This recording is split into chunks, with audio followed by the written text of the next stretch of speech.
Hi guys, kain tayo. Ang ulam ko ay pritong dilis, puso. Ano to parang kinilaw na puso. Tapos yung ginawa kong cucumber salad. Kain ko na siya kanina. Pinupulutan na siya ng asawa ko.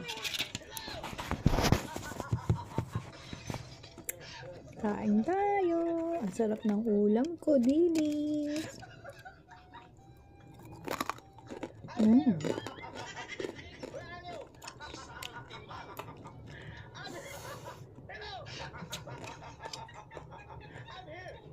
Harap magkamay. Puso ng saging.